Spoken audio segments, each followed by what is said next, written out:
KPsKINGDOM, cooking with KP, and today I'm making Reubens, and you can't make a Reuben sandwich without Russian dressing. And how do you make Russian dressing? Well, I'm going to show you how. Alright, we're going to start off with about half a cup of mayonnaise, right? Use the mayonnaise of your choice. I'm using a real nice eggy one.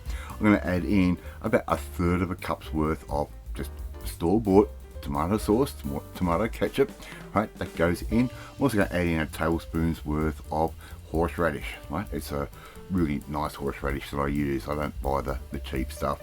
I'm also going to add in around about a tablespoon's worth of smoked paprika and around about half a teaspoon's worth of garlic powder.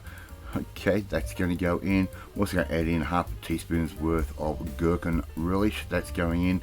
And I'm also going to add in about 2.5 teaspoons worth of Worcestershire sauce. And I'm also going to add in 2 teaspoons worth of dried chives because I didn't have any fresh ones to use. Okay, so you can use either or. Another thing that people like to do is put in a teaspoon or so of hot sauce. I've got to be careful with that one. And I'm also going to add in a little bit of salt and pepper to taste. Alright, this is a very quick recipe, this one. All we have to do, put all of that straight into a bowl, give it all a stir, get your pastrami, get your sauerkraut, get your rye bread, and make your own Reuben sandwiches. Love to see you try and make this one at home. Thank you so much for watching this video, really do appreciate it.